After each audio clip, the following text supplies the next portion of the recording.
Sallallahu ala Muhammad.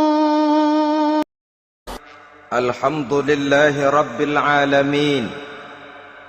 Wassalatu wassalamu ala ashrafil anbiya'i wal mursalin Sayyidina wa maulana Muhammadin wa ala alihi wa ashabihi al-mujahidin at-tahirin. Amma ba'du. Saudara-saudara kaum muslimin seiman dan sekeyakinan yang berbahagia, pada suatu hari seketika sedang berkumpul dengan para sahabat, Rasulullah pernah memberikan peringatan. Beliau bersabda, yushiku an tada'a alaikumul umamu kama tada'al akalatu ala qas'atiha. Pada suatu saat nanti akan datang di tengah-tengah kamu, wahai umat Islam, di mana orang-orang lain di sekeliling kamu akan bersatu mengerubungi kamu seperti bersatunya orang-orang mengerubungi makanan di atas meja hidangan. Akan datang satu saat nanti di mana kondisimu dikepung sedemikian rupa, yang barat mau menerkam, yang timur mau menghantam, yang selatan mau menginjak-injak, yang utara pun akan menjelajah. Kondisimu seperti makanan di atas meja hidangan. Sebagian sahabat merasa heran dan terkejut, lalu mereka bertanya, amin killatin nahnu yawma izin ya Rasulullah? Apakah jumlah kami pada waktu itu sedikit ya Rasul? Kami sampai dikepung sedemikian rupa? Beliau menjawab, bal antum yauma idzin katsir. Sama sekali tidak. Kamu tidak sedikit pada saat itu. Bahkan jumlahmu sangat banyak. Kamu adalah mayoritas. Walakinnakum ghusa'un ka ghusa'is sail. Tetapi keadaanmu saat itu persis seperti buih di lautan. Banyak tetapi centang perenang. Banyak tetapi tidak punya daya dan kekuatan. Banyak tapi dipermainkan gelombang lautan, dihempaskan ke tepian pantai tanpa punya makna dan arti. Kondisimu pada saat itu kuantitas yang tanpa kualitas, sehingga orang lain enak saja mengepung kamu. Akidahmu didangkalkan, dibanjiri dengan peradaban dan kebudayaan yang menjauhkan dari agama.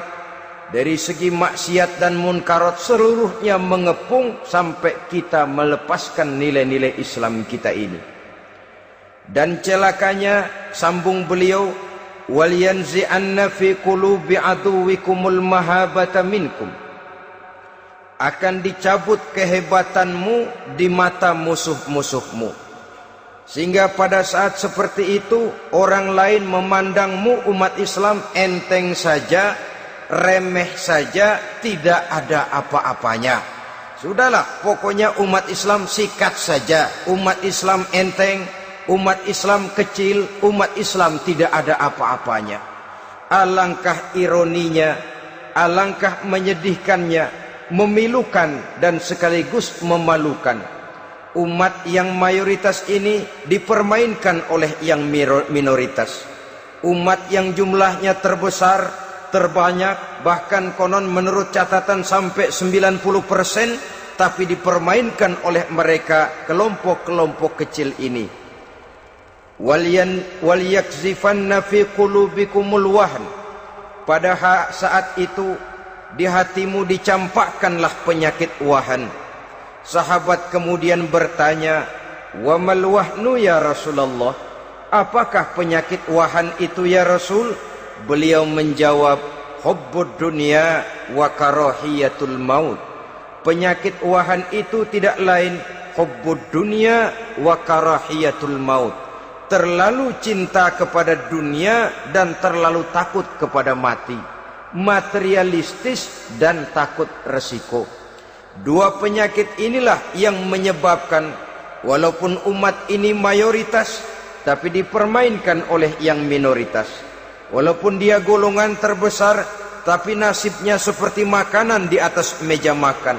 Dari segala macam penjuru mau menghantam dia. Saudara-saudara kaum muslimin yang berbahagia, ini merupakan analisa sosial bahwa pada satu saat nanti akan terjadi di tengah-tengah umat di mana kita dihantam dan diserbu dari segala macam penjuru. Akidah didangkalkan, peradaban dan kebudayaan dirusak, makanan dan minuman diracuni, pakaian ditelanjangi dan lain sebagainya, sampai kita melepaskan nilai Islam yang kita cintai ini. Kondisi sosial ini satu saat akan datang kepada kita.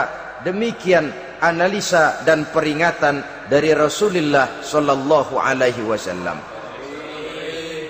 Marilah sekarang kita melihat, adalah benar bahwa di zaman sekarang kita insya Allah tidak akan mengalami perang Badar sehebat yang pernah dialami oleh Rasul dan para sahabatnya. Tetapi sesungguhnya perang yang kita hadapi di zaman sekarang ini tidak kalah hebatnya dengan perang Badar, tidak kurang dahsyatnya dengan perang Uhud, tidak kurang ngerinya dari perang Khandaq. Hanya saja yang kita hadapi sekarang ini bukan ujung pedang, bukan ujung tombak, bukan ujung panah. Yang kita hadapi sekarang ini adalah perang akidah, perang ideologi, perang mempertahankan keyakinan. Yang kalau kita kalah sekarang, kita memang masih beragama, tetapi anak kita, cucu kita, generasi yang akan hidup 5, 10, 20, 30 tahun yang akan datang, wallahu a'lam bissawab. Islam, saudara-saudaraku, tidak mungkin hilang dari dunia. Tetapi tidak mustahil Islam gulung tikar dari desa kita. Tidak mustahil Islam gulung tikar dari kampung dan kota kita, jikalau kita tidak menjaganya, jikalau kita tidak memeliharanya, bahkan jikalau kita tidak mewariskannya kepada anak-anak kita, generasi yang akan datang. Marilah kita mengingat sejenak bagaimana Islam di Spanyol yang pernah jaya, pernah mewarnai daratan Eropa, dan yang sekarang hanya sekedar tinggal ceritanya saja. Ini pernah diperingatkan oleh Rasul dalam satu hadis, sayati ala ummati zamanun la yabqal Islam illa ismun wala minal Quran illa rasmun. Akan datang satu masa di tengah umatku di mana pada masa itu Islam ada tapi hanya tinggal sekedar namanya saja, dan Quran pun ada tapi cuma sekedar tinggal tulisannya saja. Apabila kita tidak mewariskan ini kepada generasi yang akan datang, maka serbuan-serbuan dari berbagai macam penjuru dari hari ke hari semakin kita rasakan kehebatannya. Tidak mustahil sejarah Spanyol akan terjadi di desa kita, akan terjadi di kampung kita, akan terjadi di kota kita. Orang Spanyol kalau mereka cerita kepada anaknya, mereka akan cerita, "Nak, di sini dulu ada masjid." Kapan, Pak? Dulu bener dah. Banyak orang Islam kalau hari Jumat pada sembahyang, kapan itu, Pak? Dulu sekali. Sekarang cuma sekedar tinggal ceritanya saja. Bukankah sesuatu yang sangat tidak mustahil apabila kita tidak menjaga dan mewariskan Islam ini kepada generasi yang akan datang, maka serbuan-serbuan akan membawakan hasil yang diinginkan oleh para penyerbu itu tadi. Kita sudah menjadi umat yang mayoritas, tetapi umat yang mayoritas ini menurut Rasul dikepung sedemikian rupa, akidahnya didangkalkan, peradaban dan kebudayaannya ditekan sedemikian rupa, kehidupan sosialnya dibuat individualis, kemudian dari segi pergaulan, pakaian, makanan, minuman dan sebagainya diracuni, sampai dia tidak lagi berpegang teguh kepada agamanya. Dan dikala itu hilang kehebatan umat ini di mata musuh-musuhnya. Orang lain memandang kita ringan saja, enteng saja, satu umat yang sudah kehilangan wibawa. Padahal konon kabarnya kita mayoritas, tapi enak saja dikutak-kutik orang lain. Dan dikala itu di hati kita merajalela penyakit uahan. Penyakit uahan itu apa? Pertama, hubbud dunia, terlalu cinta kepada dunia. Terlalu cinta kepada dunia yang menyebabkan kita lupa akan tanggung jawab dan kewajiban, lupa meneruskan dan mewariskan Islam kepada generasi yang akan datang. Kita berlomba hanya untuk mengejar dunia dan seluruh isinya. Baik dia bernama material, baik dia bernama seksual, baik dia bernama pangkat, jabatan dan kedudukan, berlomba-lomba kita di dalamnya. Sampai tercampaklah penyakit hubbud dunia di dalam hati ini. Berurat dan berakar dunia itu, sulit dan berat kita berpisah daripadanya.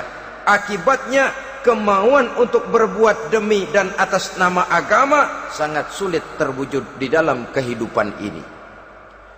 Yang kedua, karahiyatul maut, terlalu takut kepada mati. Baik mati ajal, mati dalam artian yang sebenarnya, baik mati usahanya, baik mati karirnya, baik mati pangkat dan jabatannya. Sehingga dengan demikian akibatnya jatuhlah kita menjadi umat yang kehilangan wibawa di mata orang lain. Saudara-saudara kaum muslimin rahimakumullah, saya katakan tadi, perang yang kita hadapi di zaman sekarang adalah perang akidah. Perang menghadapi peradaban dan kebudayaan yang menghancurkan moral daripada anak-anak kita. Perang menghadapi banjirnya maksiat dan munkarat. Yang di tengah-tengah itu, di samping berkewajiban menjaga diri dan keluarga, kita pun juga berkewajiban menjaga anak-anak kita, generasi yang akan datang. Mengarahkan dan mendidik mereka sesuai dengan yang dikehendaki oleh Allah Subhanahu wa ta'ala. Oleh sebab itu, pada pertemuan kali ini yang akan saya bicarakan ialah bagaimana idealnya seorang muslim lebih dahulu memberikan pendidikan kepada anak-anaknya. Di tengah satu situasi dan kondisi di mana serbuan datang silih berganti melanda dan menghantam umat Islam, kemana anak-anak kita ini harus kita arahkan? Karena kita orang tua mempunyai tanggung jawab. Anak adalah amanah, menyia-nyiakan amanah adalah dosa, dan dosa itu merupakan satu dosa yang besar. Bahkan orang tua bisa saja masuk neraka kalau tidak bertanggung jawab tentang anak-anaknya. Satu riwayat menjelaskan, ada orang soleh, ngajinya cukup, solatnya cukup, puasanya cukup, zakatnya cukup, di mana ada majelis taklim hadir, baca Quran hobi, fitnah orang tidak pernah.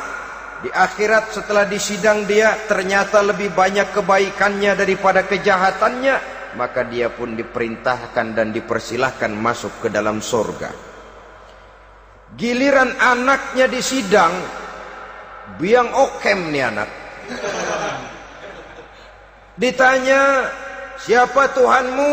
Tidak tahu. Siapa nabimu? Tenyaho. Apa kitabmu? Ora gelem. Kamu pernah sholat? Tidak. Zakat? Tidak. Puasa? Tidak. Judi? Hobi. Zina? Tiap malam. Mabuk? Berat. Wah, brengsek kamu. Kebaikan tidak ada barang sedikit pun, sementara kesalahan dan dosa berlipat ganda. Kamu neraka. Anak ini protes. Benar, saya tidak kenal siapa Tuhan saya. Saya tidak tahu siapa Nabi saya. Saya tidak tahu kitab suci dan kiblat saya. Saya tidak sholat, tidak zakat, tidak puasa. tiap malam saya judi, saya zina, saya mabuk. Tapi saya kerjakan semua itu karena saya tidak tahu dan orang tua saya tidak pernah memberitahu saya. Dia enak-enakan hadir di majelis taklim, saya nyekek botol, didiemin saja. Dia enak-enakan baca Quran, saya zina, didiamkan saja. Saya bukan tidak mau, orang tua saya sama sekali tidak pernah mendidik saya. Dia mau benar sendiri. Maka kalau sekarang saya harus masuk ke dalam neraka, saya menuntut agar orang tua saya ikut sama-sama bergabung dengan saya ke dalam neraka. Gara-gara dia tuh saya jadi begini. Orang tuamu yang mana? Tuh, yang barusan mau ke surga. Ini orang tua yang sudah mau berangkat ke surga dipanggil. Sebentar dulu mas. Ini benar anak kamu? Iya pak. Waktu di dunia kamu tidak pernah ajarin dia ngaji? Sampai dia tidak kenal Tuhannya, tidak kenal nabinya, tidak kenal kiblat dan kitab sucinya? Iya pak. Dia tidak sholat, kamu diamkan saja. Dia tidak puasa, tidak zakat, kamu bersikap masa bodoh. Bahkan dia judi, dia zina, dia mabuk, kamu pun berdiam diri saja. Iya pak. Tahukah kamu bahwa anak ini adalah amanah? Menyia-nyiakan amanah artinya khianat, dan khianat adalah dosa yang sangat besar. Kamu tidak bertanggung jawab, maka kamu, anakmu gabung ke dalam neraka. Saudara-saudara kaum muslimin rahimakumullah, itu sebabnya Allah pesan benar-benar, ya ayyuhalladzina amanu qu anfusakum wa ahlikum nara. Hai orang-orang yang beriman, jaga dirimu dan keluargamu, istri, anak, orang-orang yang menjadi tanggung jawab dan kewajiban kita, jaga dan pelihara mereka dari api neraka. Saudara-saudara kaum muslimin, lalu kalau kita orang-orang tua yang hidup di zaman sekarang ini sudah sering beristighfar, mengurut dada, melihat situasi, membaca peta keadaan, konon tantangan yang akan dihadapi oleh anak-anak kita 15, 20, 25 tahun yang akan datang jauh lebih berat dari apa yang kita hadapi sekarang ini. Maka adalah wajar jika kita sebagai orang tua yang cinta kepada agama, cinta kepada anak-anak kita, berpikir untuk mewariskan nilai-nilai yang luhur ini kepada anak-anak kita generasi yang akan datang. Bagaimana pada mulanya kita harus mendidik mereka? Mari kita telusuri apa yang dicontohkan oleh Al-Quranul Karim. Orang-orang tua bijaksana yang diceritakan dalam Al-Quran, kalau sudah berpikir tentang anak-anaknya generasi yang akan datang, pendidikan pertama yang diberikan kepada anaknya ternyata adalah persoalan akidah. Nabi Ibrahim, pertanyaan yang paling merisaukan beliau buat anak cucunya ialah, ma ta'buduna min ba'di. Saudara bisa lihat surah Al-Baqarah ayat 133. Anak-anakku, kalau pada satu saat nanti aku, ayahmu ini sudah tidak ada lagi, meninggalkan kamu semua, meninggalkan kehidupan dunia ini, ma ta'buduna min ba'di, apa yang akan kamu sembah nak kalau ayah sudah tidak ada lagi? Jikalau ayahmu sekarang masih rajin ke masjid, melakukan rukuk dan sujud, i'tikaf dan membaca Quran, kalau satu saat ayahmu meninggalkan dunia ini, masihkah engkau mau ke dalam masjid? Masihkah engkau rukuk dan sujud? Masihkah engkau i'tikaf? Ma ta'buduna min ba'di, apa yang akan kamu sembah kalau aku ayahmu tidak ada lagi nak? Ditanamkan bukan hanya keyakinan bertauhid, sekaligus juga menyembah kepada Allah yang kita yakinkan dengan tauhid itu tadi. Bukankah berbeda dengan kita kebanyakan orang tua sekarang? Kita tidak pernah berpikir ma ta'buduna min ba'di, kalau bapak tidak ada kamu nyembah apa nak? Kita orang tua sekarang pagi-pagi malah berpikir, ma ta'kuluna min ba'di. Kalau bapak enggak ada, kamu nanti makan apa, nak? Bukan nyembah apa yang kita pertanyakan, bukan nyembah apa yang kita khawatirkan, makan apa, nak? Maka yang dicari lalu sekolah-sekolah yang bonafit, yang tidak peduli apakah itu merusak imannya, mematikan akidahnya, menghancurkan keyakinannya. Yang penting ada jaminan hari depan bisa dapat lapangan kerja. Akibatnya berduyun-duyun orang-orang tua muslim menyekolahkan anaknya di sekolah-sekolah yang bukan Islam, yang nyata-nyata membahayakan akidahnya, dididik dengan kultur dan budaya yang bertentangan dengan nilai-nilai agamanya. Bukankah ini berarti merelakan anak untuk dikafirkan? Bukankah ini artinya menyerahkan anak untuk ditulis menurut selera para pendidik yang tidak sesuai dengan nilai akidah yang dimilikinya? Mengapa kita tidak berpikir seperti Nabi Ibrahim, yang sebelum memberikan pendidikan kecerdasan, sebelum pendidikan matematika, IPS, PSPB dan disiplin ilmu lainnya, yang pertama ditanamkan, ma ta'buduna min ba'di. Kalau ayahmu tidak ada, kamu menyembah apa, nak? Menyembah Allah apa nanti malah menyembah harta? Menyembah Allah apa nanti malah mendewa-dewakan pangkat dan jabatan? Menyembah Allah apa malah nanti menyembah alam? Itu yang dikhawatirkan Nabi Ibrahim kepada generasi yang akan datang. Dan itu saudara-saudara yang seharusnya mengkhawatirkan kita kepada anak-anak kita, generasi yang akan datang. Lihatlah serbuan akidah di zaman sekarang ini.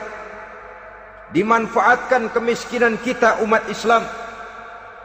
Diberikan kita tawaran berupa beras, pakaian, obat-obatan, kalau perlu beasiswa, asal bisa melepaskan keislaman kita ini. Bertahap, sedikit demi sedikit, step by step, shibran bi shibrin wa zira'an bi zira'in. Dan harus saya ingatkan, orang di zaman sekarang tidak mungkin menghantam Islam secara frontal. Tidak mungkin menghantam Islam terang-terangan, apalagi mengerahkan satuan militer. Tidak. Orang berhitung, bagaimanapun kondisi dan kualitasnya umat Islam, mereka masih punya satu modal penting, fanatisme agama. Kalau ini disulut, api jihad segera berkobar, dan hanya maut yang bisa menghentikan orang yang dibakar dengan semangat jihad. Orang tahu itu. Betapa Uni Soviet kedodoran menghadapi mujahidin Afghanistan yang disulut oleh semangat jihad yang berkobar dengan persenjataan yang primitif ketimbang persenjataan Uni Soviet. Entah mereka pantang surut mundur ke belakang. Jadi jangan mimpi bahwa orang mau menghantam Islam ini dengan melarang pengajian, meruntuhkan masjid, menyegel pondok pesantren. Tidak. Melarang orang sholat. Tidak. Kalau perlu masjid diperbanyak, musola diperbesar. Tapi bikin itu masjid seperti museum. Besar, megah, mercusuar, tapi bikin seperti museum. Tempat orang kagum, tempat orang memuji, tapi sunyi dari nilai-nilai ibadah. Saudara-saudara kaum muslimin, untuk sampai kepada penghantaman akidah, jalan yang paling mudah dirintis sekarang ini secara bertahap dan sistematis, memisahkan umat Islam dari Islamnya. Biarkan mereka bernama Muslim. Biarkan di atas kartu penduduknya tertulis agama Islam. Tapi tanamkan budaya-budaya yang menyebabkan cara bergaul mereka, cara berumah tangga mereka, cara bertetangga mereka, sampai kepada cara mereka berpakaian, cara mereka bergaul, cara mereka makan dan minum, cara mereka mendidik dan menyekolahkan anak, sama sekali tidak lagi mencerminkan nilai-nilai yang Islami. Itu sudah satu usaha yang paling praktis, memisahkan umat Islam dengan Islamnya. Kalau sadarlah kita ke arah ini usaha orang di zaman sekarang, maka yang harus pertama kita tanamkan kepada anak-anak kita, didik mereka dengan jiwa tauhid yang mengkristal di dalam batinnya, meresap sampai ke tulang sumsumnya, yang tidak akan sampai pun nyawa berpisah dari badannya, akidah itu tidak akan berpisah dari hatinya. Bahkan dia sanggup dengan tegar berkata, lebih baik saya melarat karena mempertahankan iman daripada hidup mewah dengan menjual akidah. Satu khittah, satu garis kehidupan yang perlu kita wariskan kepada anak-anak kita, generasi yang akan datang. Dahulu ada satu tradisi, saudara-saudara. Kalau anak gadis kita dilamar orang lalu bertanya, anakmu mau ngelamar gadis saya, apa sudah khatam Quran berapa kali? Apa sudah bisa baca kitab macam-macam dan lain sebagainya? Sehingga lahirlah satu kebanggaan. Apapun motifnya, tapi pertanyaan semacam ini zaman sekarang sudah langka.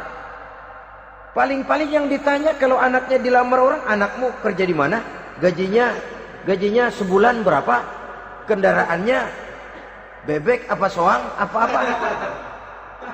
Itu yang kita pertanyakan, berkisar di seputar materi, kerja, job, status sosial, dan lain sebagainya. Perkara bisa baca Quran atau tidak, nomor 18. Perkara sembahyangnya rajin apa tidak, nomor 36. Saudara hadirin, akibatnya terjadi pergeseran nilai. Maka mendidik anak menurut tuntunan Quran adalah seperti yang diberikan contoh oleh Luqmanul Hakim, yang diceritakan dalam surah Luqman mulai ayat 11 dan selanjutnya. Apa pendidikan pertama yang harus kita berikan kepada anak? Pertama, ya bunayya la tusyrik billah.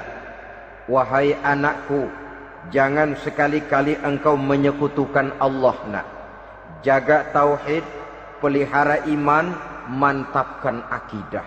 Ini dasar yang pertama.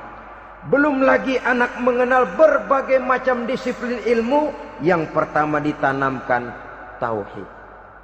Ini yang mendasari kehidupan. Ini yang akan menjadi mewarnai dan menjadi warna dari kepribadian seseorang. Sentuhan jiwa tauhid di dalam diri si anak. Belum lagi sempat dia kenal yang lain. Yang pertama yang kita tanamkan, kita wariskan, kita berikan, la tusyrik billah. Jangan sekali-kali menyekutukan Allah. Nah, kalau ini sudah tertanam, ini sudah merupakan satu fondasi yang kuat. Selebihnya nanti tinggal melihat bakat si anak, kemana dia harus dididik ini. Yang terpenting nilai iman lebih dahulu tanamkan. Dan untuk menghancurkan nilai keimanan, saudara-saudara, saya katakan, ingatkan kepada hadis di awal tadi, dikepung kita dari berbagai macam penjuru agar bila bisa melepaskan nilai-nilai iman dan keyakinan. Proses pendangkalan akidah, ditanamkan keraguan kepada agama, ditanamkan rasa malu beragama. Sholat malu, baca Quran malu, berangkat ke masjid malu, pakai jilbab malu. Ditanamkan rasa malu beragama, sehingga bertahap sedikit demi sedikit kita mulai berpisah dengan kehidupan beragama. Ditanamkan hal yang sedemikian rupa dari berbagai macam penjuru. Dihantam akidah, akidah kuat. Dihantam dari segi peradaban dan kebudayaan. Diperbanyaklah peradaban dan kebudayaan yang bukan mendekatkan kita dengan agama, malah mendekatkan kita dengan neraka. Menjauhkan kita dari agama, menjauhkan kita dari nilai-nilai luhur yang diwariskan oleh orang-orang tua kita terdahulu. Adalah kewajiban kita yang pertama, mendidik anak, menanamkan roh, jiwa, dan semangat tauhid di dalam diri mereka. Saudara-saudara kaum muslimin rahimakumullah, kenapa kita lebih dahulukan menanamkan jiwa, roh dan semangat tauhid ini kepada anak-anak kita? Pertama, kita tidak hanya ingin sekedar mempunyai anak yang pintar, tetapi lebih daripada itu kita pun ingin mempunyai anak yang benar. Segala macam disiplin ilmu, segala macam bentuk penalaran ilmiah dan pengisian intelektualitas manusia mungkin di satu sisi akan membuat dia pintar, tapi di sisi lain belum tentu akan membuat dia benar. Nabi pernah memberikan peringatan, man izdada ilman walam yazdad huda lam yazdad minallahi illa bu'da. Orang yang hanya bertambah ilmu pengetahuannya tapi tidak bertambah hidayah dari Allah, tidak makin mantap keimanannya, maka seluruh nilai-nilai ilmunya hanya akan menjauhkan dia dari Allah Subhanahu wa taala. Dan adalah lebih merupakan azab daripada nikmat kalau kita diberikan ilmu pengetahuan yang hanya akan menyebabkan kita semakin jauh dari Allah Subhanahu wa taala. Yang kedua, sesungguhnya roh, jiwa dan semangat tauhid yang melekat dalam diri anak pada puncaknya akan melahirkan satu disiplin murni yang tumbuh dari dalam dirinya sendiri, di mana si anak dalam kehidupannya merasakan dimanapun dia berada, kemanapun dia pergi, ia selalu merasakan kehadiran Allah dekat dalam hidupnya. Ia sadar sesadar-sadarnya bahwa tidak ada satu perbuatan yang bagaimanapun kecilnya yang bisa disembunyikan dari kekuasaan Allah Subhanahu wa taala. Yang ketiga, dengan penanaman roh, jiwa dan semangat iman ini, maka diharapkan anak-anak nanti pada pertumbuhannya sanggup mengendalikan hawa nafsunya. Dengan kata lain, bahwa penanaman jiwa tauhid, penanaman roh dan semangat keimanan ini merupakan kondisi dasar yang harus dilakukan sebelum yang lain-lainnya. Kemudian pendidikan kedua yang diberikan oleh Al-Quran melalui contoh dan model dengan Luqmanul Hakim ini, setelah menanamkan tauhid, ditanamkanlah kepada si anak ini rasa hormat kepada orang tuanya. Wa wassaynal insana biwalidayhi, dan kami wasiatkan kepada manusia untuk berbakti kepada ibu bapaknya. Hamalathu ummuhu wahnan ala wahnin, karena ibunya telah mengandungnya dengan kepayahan di atas kepayahan, maksudnya dengan kepayahan dan kelelahan yang berlipat ganda. Sehingga ketika Rasul ditanyakan orang, "Ya Rasul, siapa yang paling harus saya taati di dunia ini?" Beliau menjawab, "Ibumu." Kemudian, "Siapa lagi ya Rasul?" "Ibumu." Setelah itu, "Siapa lagi ya Rasul?" "Ibumu." Dan kemudian, "Siapa ya Rasul?" "Bapakmu." Ibu, ibu, ibu, bapak. Bahkan al-jannatu tahta aqdamil ummahat, surga berada di bawah telapak kaki ibu. Bagaimana menanamkan rasa hormat kepada orang tua di hati anak? Tentu yang pertama, bagaimana orang tua bisa memberikan keteladanan. Marilah kita sebagai orang-orang tua ini menyadari bahwa sebelum anak kenal sekolah dasar, sebelum anak kenal TK, ibtidaiyah, sanawiyah sampai kepada perguruan tingginya, yang pertama dia kenal adalah lingkungan rumah tangganya, gurunya adalah ibu bapaknya. Di sini berlakulah apa yang dinamakan keteladanan. Keteladanan jauh lebih berhasil daripada sekedar teori-teori yang muluk. Keteladanan jauh lebih berhasil daripada berbagai macam indoktrinasi dan penataran. Kurangnya keteladanan akan menyebabkan anak mencari pola. Apabila kita orang tua ini tidak bisa memberikan keteladanan yang baik kepada anak-anak kita, maka pada suatu saat anak-anak akan menganggap enteng dan kehilangan wibawa kita sebagai orang tua di mata mereka. Dikala itu akan sangat sulit kita membentuk kepribadian mereka. Bukankah di zaman sekarang ini kita banyak mengalami krisis wibawa, krisis figur? Ada yang karena rapotnya merah melulu, gurunya dikeroyokin. Pak guru pulang sekolah dicegat. Bahkan nyaris ada orang tua pernah dibunuh oleh anaknya sendiri.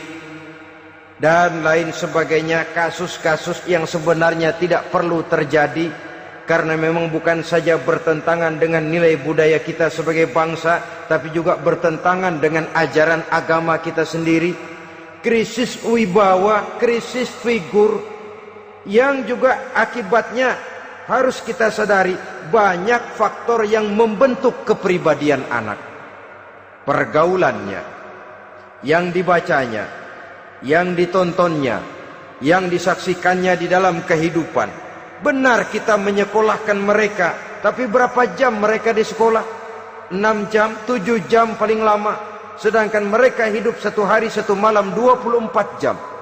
Kalau cuma 7 jam di sekolah, ini berarti lebih banyak dia di luar sekolah.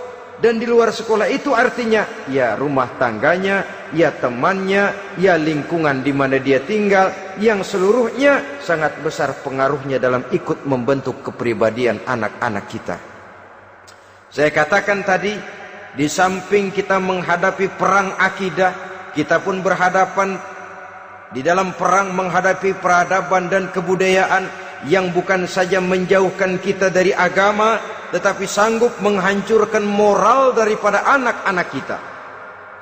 Secara pribadi, saudara-saudara, saya iri, saya kagum misalnya dengan kemajuan yang diperoleh oleh negara tetangga kita, Jepang misalnya. Padahal tahun 45 ia pun hancur lebur oleh meledaknya atom di Hiroshima dan Nagasaki. Tapi bagai satu tenaga raksasa kemudian Jepang bangkit menjadi satu negara superpower di Asia. Bahkan gurunya saja Amerika sekarang ini kewalahan menghadapi perang dagang dengan Jepang ini. Dan yang menarik, Jepang bisa maju dan modern dengan tetap menjadi Jepang, tanpa harus kehilangan identitasnya sebagai satu bangsa, tanpa harus kehilangan kepribadiannya sebagai satu bangsa. Sebagai negara yang sedang berkembang, kita sering latah. Kita ingin meniru Barat, tapi bukan teknologinya, westernisasinya yang kita tiru. Bukan isinya, kulitnya yang kita ambil. Akibatnya apa? Modernnya belum, orangnya sudah Barat. Bergaulnya sudah cara Barat, berumah tangganya sudah cara Barat, berpakaiannya sudah cara Barat, mendidik anaknya sudah cara Barat. Di mana ketemu orang tua cukup hello daddy. Kulitnya kita ambil, sementara isinya kita campakkan. Ironi dan menyedihkan. Padahal kita sesungguhnya bisa maju dan modern, bisa mengejar segala ketinggalan dan keterbelakangan kita dengan tetap menjaga nilai-nilai luhur budaya kita sebagai satu bangsa, mengambil isinya, dan kalau memang tidak perlu lalu mencampakkan kulitnya. Pengaruh peradaban dan kebudayaan yang menghancurkan moral daripada anak-anak kita oleh pesatnya arus teknologi, oleh pesatnya arus komunikasi, di mana hal-hal yang terjadi di belahan dunia lain dapat kita saksikan hari ini juga melalui layar televisi. Yang terjadi di Amerika, di Eropa, di Afrika, di ujung dunia yang paling ujung sekalipun.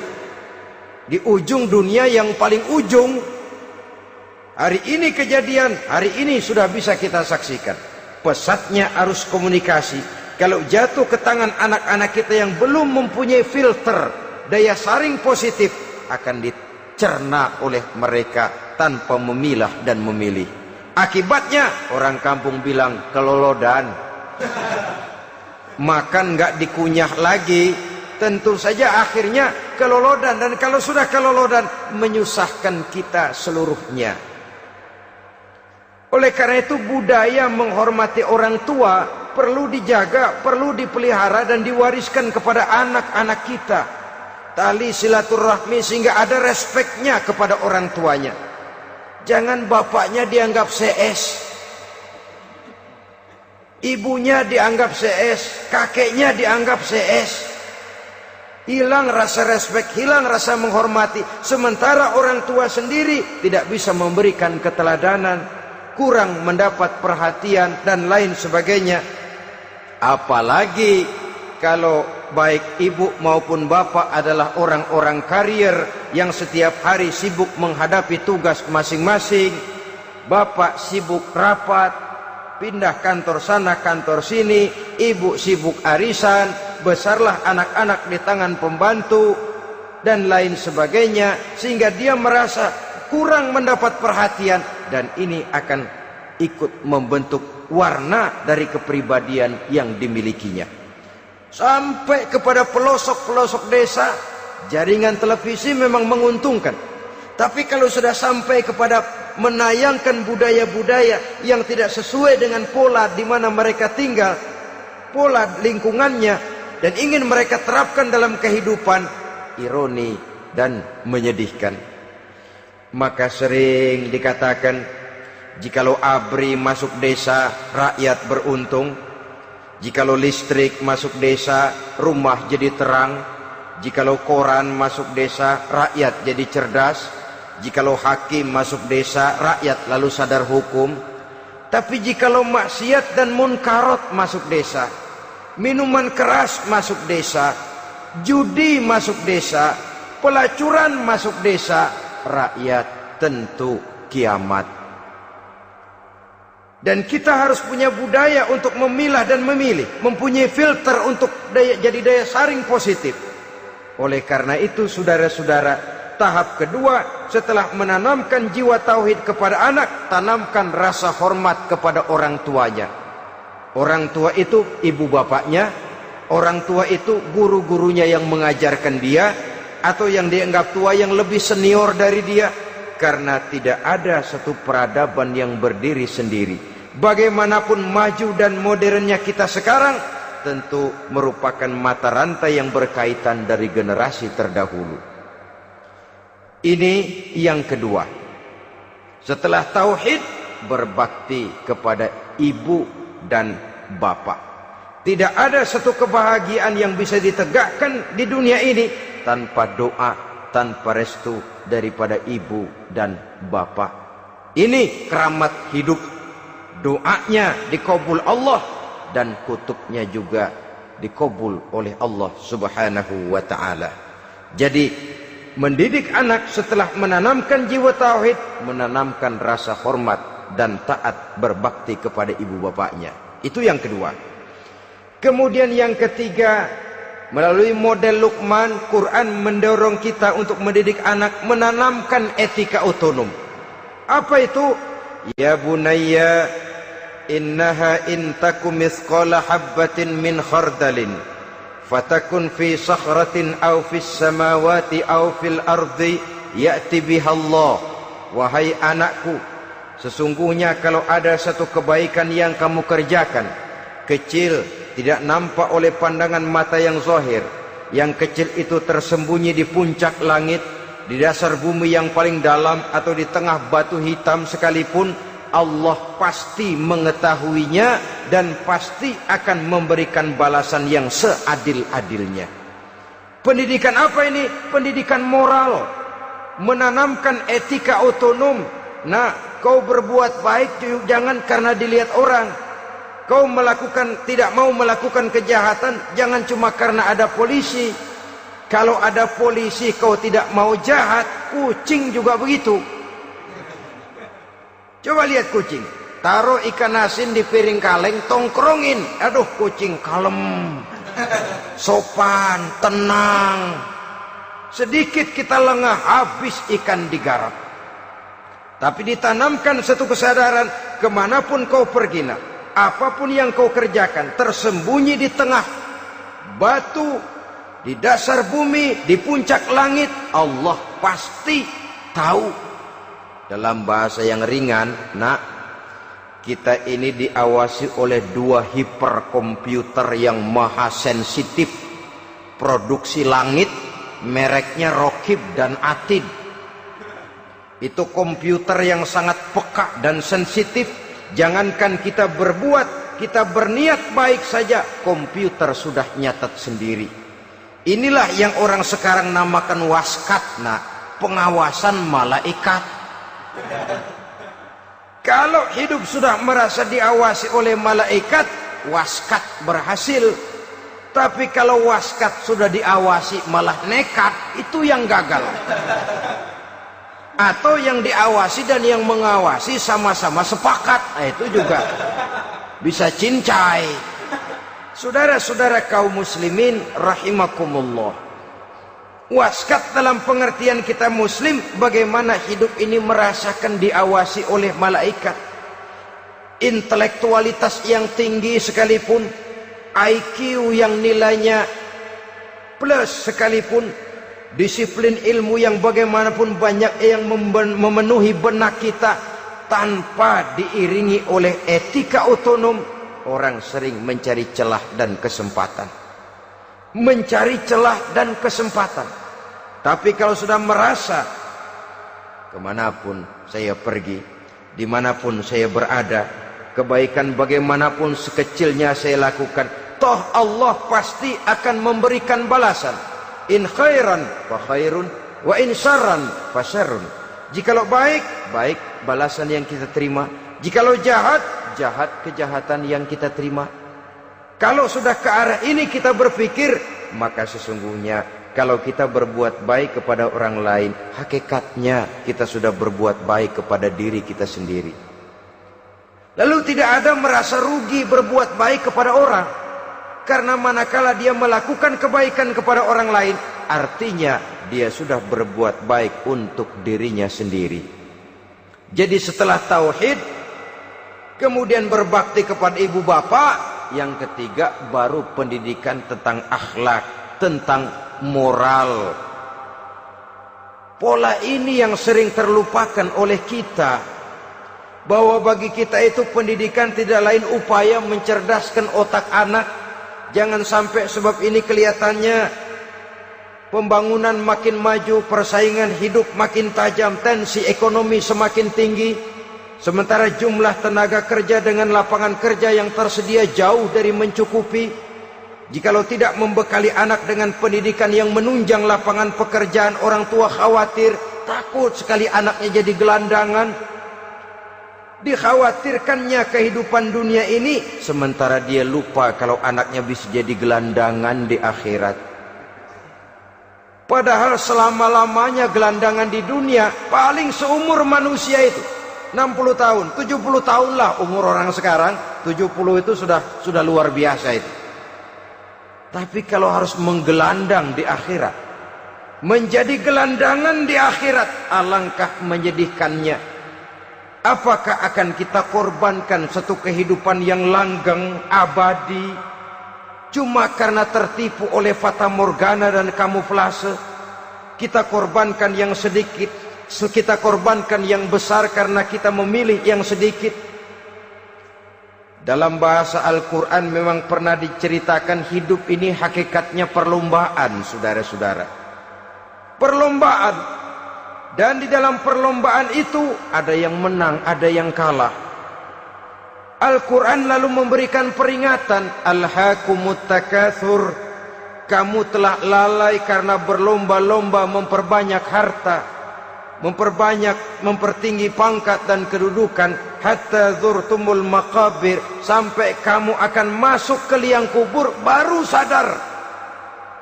Apalagi kalau nafas sudah sampai di tenggorokan.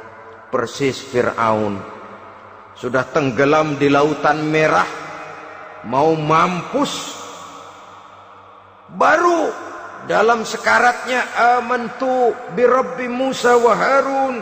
Kalau begini caranya, saya juga percaya kepada Tuhan Musa dan Harun, percaya kepada Allah.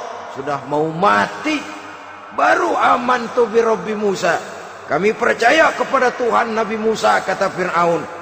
Malaikat maut kesal benar, dilelepin terus di laut, mampus tuh sekalian. Hidup ini memang kita berlomba. berlomba dengan waktu, berlomba dengan umur, berlomba dengan tenaga, berlomba dengan tetangga. Yang jangankan kita sampai mundur, berhenti saja sejenak, kita akan ditinggalkan oleh yang lain. Tiada kata mundur, bahkan tiada kata berhenti. Sekali kita melangkah, melangkahlah terus. Tapi berlombalah seperti yang dikehendaki Quran. Fastabiqul khairat. Berlomba-lombalah di dalam kebajikan. Jangan berlomba-lomba di dalam kemaksiatan, kemunkaran, kejahatan. Berlombalah dalam urusan kebaikan. Saudara-saudara kaum muslimin rahimakumullah. Tauhid, berbakti kepada ibu bapa, kemudian pendidikan tentang moral. Apabila pendidikan tentang moral sudah tertanam, barulah lihat bakat si anak. Kemana bakatnya? Anak saya kelihatannya dari kecil demennya main bedil-bedilan saja. Abri kali itu. Kirim ke Magelang, masukkan akabri. Tapi dengan syarat 3 itu tadi. Iman sudah tertanam, rasa bakti kepada ibu bapak sudah ada, dan punya nilai moral. Sehingga boleh jadi nanti dia menjadi jenderal yang beriman, yang berbakti kepada ibu bapaknya, dan punya moral yang tinggi. Kan lebih baik rakyat rendah tapi akhlaknya tinggi, daripada pejabat tinggi tapi moralnya rendah. Jauh lebih baik rakyat rendah punya moral tinggi ketimbang pejabat tinggi punya moral rendah. Nilai moral ini yang jadi ukuran dan barometer di masyarakat. Yang ini yang sering kita lupakan, bahwa kehancuran satu bangsa dimanapun di dunia ini selalu dimulai dengan kehancuran moral daripada bangsa itu sendiri. Sekarang membina nilai moral ini berat. Gadis kita, remaja, putri, diberikan pakaian jilbab, mungkin dia sendiri masih setengah-setengah, ditambah lagi oleh ledekan temennya. Jilbab lah kuno, bau sorga lah, bau masjid lah, bau menyan lah. Ditanamkan rasa malu untuk hidup dekat dengan agama. Kalau moral semacam ini sudah tertanam, sedikit demi sedikit kita mulai mengucapkan selamat tinggal kepada agama. Dan kemalangan apa yang lebih malang kalau kita sudah jauh dari agama ini?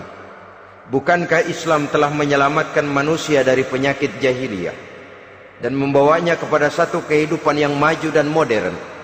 Kalau kita tinggalkan Islam ini, bukankah artinya kita akan kembali kepada satu zaman jahiliyah? Hanya saja jahiliyah itu berada di abad modern. Versinya tentu lebih modern. Kalau zaman jahiliyah dulu mabuknya pakai arak, zaman sekarang sudah macam-macam orang bisa mabuk. Kalau zaman jahiliyah dulu anak perempuan dikubur hidup-hidup, zaman sekarang kadang-kadang belum sempat lahir ke dunia, malah sudah dibunuh lebih dahulu. Versinya saja yang berbeda. Kalau di zaman jahiliyah dahulu manusia menyembah batu yang bernama Latta, Uzza, Manat, dan Hubal. Di zaman jahiliyah modern sekarang ini, orang sering menyembah kepala bagiannya, sering menyembah atasannya, sering menyembah komputer, sering menyembah teknologi modern yang lebih diyakininya daripada Allah sebagai keyakinan sentral di dalam hidupnya. Saudara-saudara kaum muslimin rahimakumullah. Jadi yang ketiga, nilai moral yang ditanamkan kepada anak-anak kita supaya dia bisa menghadapi tantangan-tantangan hidup yang semakin berat ini dengan tetap berpegang teguh kepada nilai-nilai moral yang diwarnai oleh jiwa keimanannya yang bersumber dari ajaran agamanya. 3. Kemudian yang keempat, barulah tatanan kehidupan sehari-hari. Apa kata Luqman? Ya bunayya aqimis shalah. Setelah bertauhid, berbakti kepada ibu bapa, punya nilai moral. Ya bunayya aqimis shalah, nak dirikan solat. Rumah tangga muslim.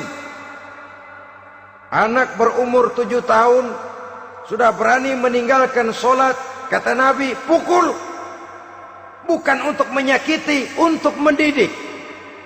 Karena sayang kepada anak. Saudara-saudara, kita khawatir betul kepada anak. Kalau dia pulang dari sekolah, Buru-buru kita sebagai orang tua bertanya, sudah makan nak? Sudah istirahat nak? Tapi jarang kita sebagai orang tua melontarkan, sudah sholat nak? Bahkan kita bisa memberikan sugesti kepada anak.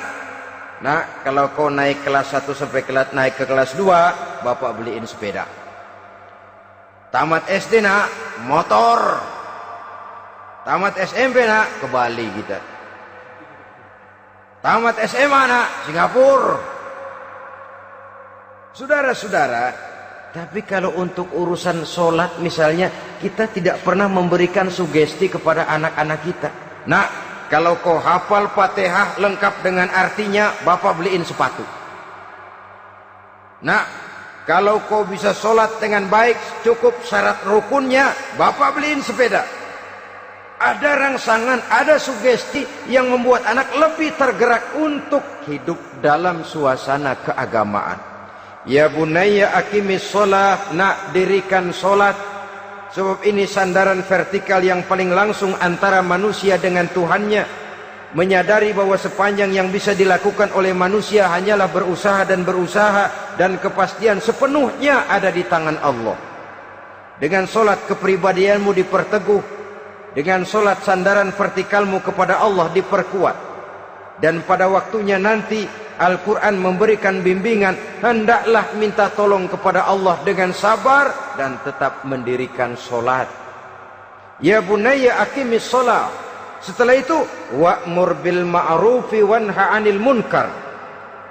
Tegaklah membina yang ma'ruf, tegaklah mencegah yang munkar. Ini sikap hidup sudah. Sholat tadi tugas hidup.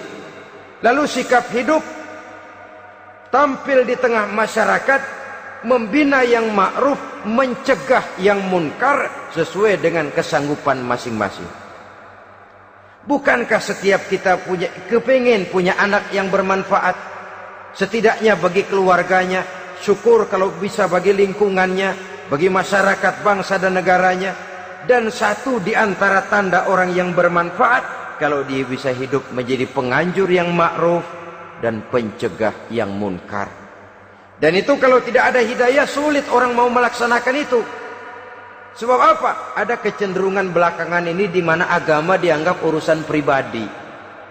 Sehingga orang lalu sering bilang, jangan bawa-bawa agama dah, itu kan bukan urusan agama. Ini sudah ciri berpikirnya sekuler. Jangan bawa-bawa agama. Agama urusan pribadi, artinya orang mau sholat mau enggak jangan bilang apa-apa dah, urusan dia sendirian. Dia mau puasa dia enggak, merdeka saja, urusan pribadi. Agama bukan persoalan pribadi. Apalagi jika sudah menyangkut amar ma'ruf dan nahi munkar, siap menegakkan yang baik, mencegah yang munkar untuk tegaknya satu masyarakat yang diwarnai oleh kebaikan dan terhindar dari segala macam kejahatan. Dan terus ayat-ayat selanjutnya mencerminkan sikap hidup. Namun yang intinya cara mendidik anak yang baik yang dicontohkan oleh Al-Quran dengan Luqmanul Hakim sebagai model. Pertama, tanamkan tauhid. Yang kedua, tanamkan rasa hormat dan berbakti kepada ibu bapaknya.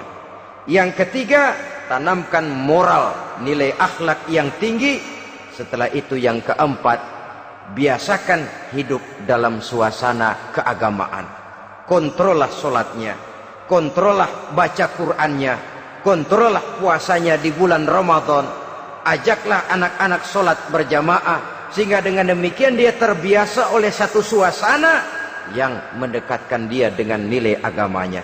Dari sana diharapkan nilai-nilai ilmu yang didapatnya dari bangku sekolah akan menciptakan keseimbangan dengan yang ditanamkan oleh orang tuanya dalam bentuk yang dijelaskan oleh surah Luqman itu tadi. Sehingga apabila keseimbangan ini terwujud, akan menjalin keseimbangan dalam pola berpikir, dan keseimbangan dalam pola berpikir akan melahirkan keseimbangan dalam perbuatannya. Terwujudlah kita harapkan insan yang fid dunya hasanah wa fil akhirati hasanah. Inilah harapan kita semua. Mudah-mudahan Allah memberikan kekuatan kepada kita untuk mewariskan nilai-nilai yang baik kepada generasi yang akan datang, sehingga esok harus lebih baik daripada hari ini, dan lusa harus lebih baik daripada hari esok. Terima kasih atas perhatian saudara. Mohon maaf atas segala kekurangan. Usikum wa nafsi bitaqwallah. Wassalamualaikum warahmatullahi wabarakatuh.